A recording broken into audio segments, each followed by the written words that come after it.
Chapter 1, Romance Dawn. In the party bar in Fusha village, a group of pirates could be seen drinking and having a good time. Sitting at the bar is a young 7-year-old boy named Monkey D. Luffy, and next to him is a red-haired man with a straw hat eating a plate of food. "Hey, you have to take me with you on your next adventure, Shanks. I want to be a pirate just like you," Luffy said with a huge smile on his face while looking at the red-haired man now named Shanks. Shanks looked up from his food and turned towards Luffy and started laughing. "Ha ha, right, as if you could ever be a pirate," Shanks said. "Why couldn't I?" Luffy asked. A large man eating a piece of meat answered his question. "Listen, Luffy, you may be a good swimmer and all, but that doesn't mean you will make a good pirate," said Lucky Roo while eating his meat. "But I'm a great fighter too, my punches are like 2 pistols, he said as he held out his fist for them to see. It was an amusing sight to see for everyone else in the bar. "Are they now?" said Shanks with a mouth full of food. "What's that supposed to mean, jackass?" Luffy yelled. Lucky Roo laughed and spoke. "He means you are too much of a kid, Luffy," he said. "And he is right, you know, I got boys older than you," said Yasopp. A tick mark formed on Luffy's forehead before he started to yell at them. "I'm not a kid. I'm the future Pirate King," he screamed at the top of the lungs. He was brought out of his screaming by Shanks' voice. "Here, have some juice and calm down," Shanks said as he slid a glass of what appears to be orange juice over to Luffy. Luffy's eyes lit up, and he got a huge smile on his face. "Wow, thanks, Shanks," he said as he began to drink the juice. As he started drinking, Shanks started laughing at him while hitting the bar counter. "I don't know one pirate who drinks juice," Shanks said while laughing. "That's a dirty trick," Luffy screamed, causing everyone at the bar to burst out laughing. "Stop laughing!" "That was a cheap shot," he screamed at the rest of the pirates. While all of this is going on, the owner of the bar, Makino, is watching the interaction between Luffy and the pirates with a warm smile on her face. Suddenly the doors of the bar were kicked off of its hinges and came flying into the bar. "Excuse us," said the tall man standing in front of the door. At this point, the entire bar was silent while looking at the door. The man who was leading the group of other men into the bar was a tall, dark-skinned man with black hair, a black goatee, and an X-shaped scar above his right eye. He wore a long red coat over a white shirt, black trousers, and a golden necklace. "So these are what passes for pirates around these parts. Looks rather sad, to be honest," he said as he walked up to the bar counter and stood next to Shanks. "Welcome, gentlemen, what can I do for you?" asked Makino. "We're mountain bandits, but we didn't come here to tear your place apart. All we want is some sake. Let's say 10 barrels should do," he said to Makino. "I'm sorry, but actually we are fresh out of sake right now," Makino said. After the mountain bandit had said he didn't come to terrorize the bar, Luffy tuned out and turned his attention elsewhere because in his opinion a mountain bandit ordering sake was boring. So, he turned to his right at the chest sitting on the counter of the bar. He knew it belonged to Shanks because he saw when they brought it in with them. His mind immediately began to race with ideas after ideas about what may be inside of the chest. So, he decided to satisfy his curiosity and look inside. It was somewhat disappointing because inside of the chest wasn't any treasure like Luffy had hoped it would be. Instead, it was a strange-looking fruit. It was a light blue fruit shaped like a really big pear with darker blue swirls on it. At that very same time, Luffy's stomach growled, so he decided to eat the fruit. Luffy being Luffy, instead of taking a small bit of the fruit to see what it tastes like, he places the entire thing in his mouth and bit down. He instantly regretted it. That was the most disgusting thing Luffy had ever eaten. However, he did not spit it out, instead he swallowed. At the same time, he was startled when something large fell beside him. He looked over to see Shanks laying on the ground while the mountain bandit was screaming some nonsense about being worth 8 million belly. Luffy immediately jumped up on the bar stool that he was sitting on and screamed at the bandits. "Leave Shanks alone!" he screamed at the bandit while unconsciously releasing a wave of unknown power. When Luffy did this, the strangest thing happened. One by one the mountain bandits started passing out along with a few weaker members of Shanks' crew. Shanks and the rest of the crew that were awake had their eyes wide, and while the leader of the mountain bandits was shaking in his boots. What did you do, brat?" he yelled at Luffy. Luffy for his part looked shocked and confused about what had just happened. There is no doubt about it.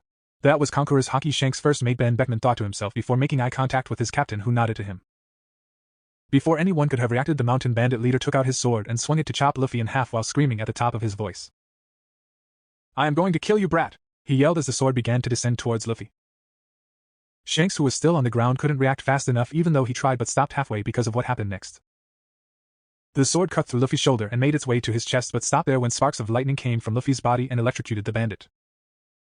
The sword fell out of Luffy's chest when the bandit began to fall to the ground as well. Everyone in the bar started at Luffy as the huge cut from his shoulder to his chest began to come together again with the sight of lighting present in the gap. No one said a word, they all stared at the small 7-year-old boy. Everyone was brought out of their staring by Shanks' voice. "Luffy, did you eat the fruit that was inside of the chest?" he asked, to which Luffy nodded. Shanks then tried to grab Luffy by the shoulder only to have his hand pass right through Luffy and get a serious electric shock at the same time. Shanks immediately pulled his hand back. He then looked at Luffy before he spoke. "Luffy, you just ate the Goro no Mi fruit, part of a group called the Devil Fruits.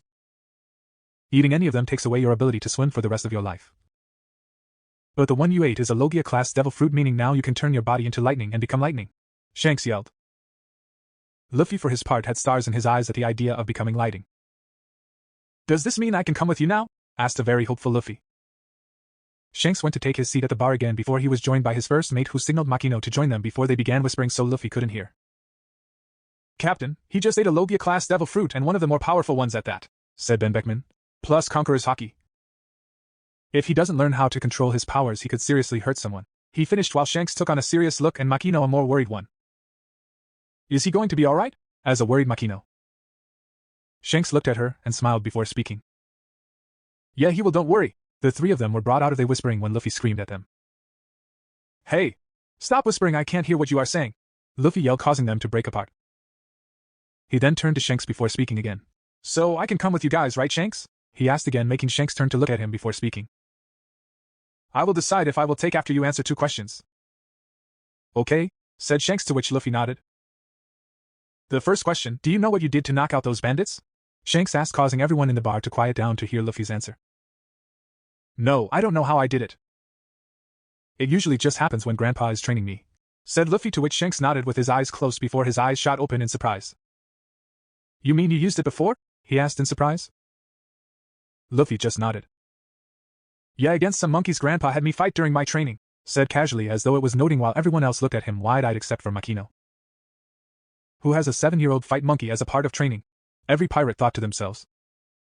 Shanks then turned towards Makino and asked her a question. "Who is Luffy's grandpa?" Shanks asked, to which Makino took on a sinister look before she spoke. "The Great Marine Vice Admiral, Monkey D. Garp," she said, causing the entire bar to freeze and look at her with their eyes widen. "You mean Garp the Fist is his grandfather?" Shanks yelled out, which caused Makino to giggle before nodding. Shanks began to calm himself down before turning back towards Luffy, who was picking his nose, causing everyone to sweat drop.